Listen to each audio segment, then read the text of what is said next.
তুমি যদি কিছু হতে চাও তবে ঈগল হও, কিন্তু কখনো তোতা পাখি হইও না। তোতা পাখি অনেক কথা বলে কিন্তু বেশি উঁচুতে উড়ে না, কিন্তু ঈগল কম কথা বলে কিন্তু আকাশের উচ্চতায় রাজত্ব করে। আর ঈগলই হলো সব পাখির রাজা। আজ আমি তোমাকে ঈগলের জীবন থেকে 5টি মূল্যবান শিক্ষা বলবো, যা তোমার জীবনে বড় পরিবর্তন আনতে পারে। প্রথম শিক্ষা, ঈগল সবসময় একা উড়ে। ঈগল কখনোই চড়ুই বা ছোট পাখির সঙ্গে উড়ে না। ঈগল হয় অন্য ঈগলের সঙ্গে উড়ে, না হলে একাই উড়ে। একাই আমাদের শেখায় যে সংকীর্ণ মনের মানুষদের থেকে দূরে থাকতে হবে এবং মাঝে মাঝে একাকিত্বকে গ্রহণ করতে হবে। একাকিত্বই হলো নিজেকে জানার প্রকৃত সময়। দ্বিতীয় শিক্ষা, ঈগলের দৃষ্টিশক্তি অত্যন্ত প্রখর।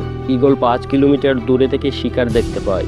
একবার সে লক্ষ্য ঠিক করে নিলে যত কঠিনই হোক না কেন, সে তার শিকার ধরা ছাড়া আর কিছু ভাবে না। এখান থেকে আমাদের শিক্ষা আছে, জীবনের লক্ষ্য স্থির করু এবং যত কঠিন পরিস্থিতি আসুক, লক্ষ্য অর্জন না করা পর্যন্ত পিছু হাঁটবে না। তৃতীয় শিক্ষা, ঈগল কখনো মরা প্রাণী খায় না। ঈগল কেবল জীবিত প্রাণী শিকার করে খায়। এটাই আমাদের শিখায় যে অতীত মৃত, সেটাকে আঁকড়ে ধরা যাবে না। পুরনো কষ্ট, দুঃখ আর ব্যর্থতার স্মৃতিগুলোকে তাদের জায়গায় রেখে সামনে এগিয়ে যেতে হবে। কারণ যদি তুমি তোমার অতীতকে বর্তমানের মধ্যে নিয়ে আসো, তবে সেটাই তোমার বর্তমানকে ধ্বংস করবে। চতুর্থ শিক্ষা, ঈগল জ্বর আসলে আনন্দিত হয়।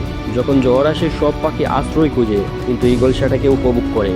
তীব্র বাতাস যখন প্রভাবিত হয়, ঈগল সেই বাতাসের শক্তিকে কাজে লাগিয়ে আরও উঁচুতে উঠে যায় এবং এত উচ্চতে পৌঁছে যায় যেখানে মেঘও তার নিচে পড়ে যায়। এখান থেকে আমাদের শেখার আছে, জীবনের চ্যালেঞ্জগুলো ভয় পাওয়ার জন্য নয়, বরং এগিয়ে যাওয়ার সুযোগ হিসাবে গ্রহণ করা।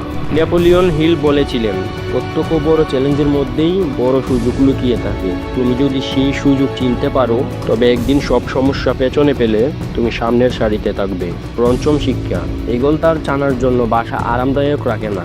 ঈগল বাসা থেকে নরম ঘাস সরিয়ে ফেলে, যেন ছানাগুলো আরামদায়ক অনুভব না করে। কারণ যদি তারা আরামে থাকে, তবে কখনো উঠতে চাইবে না।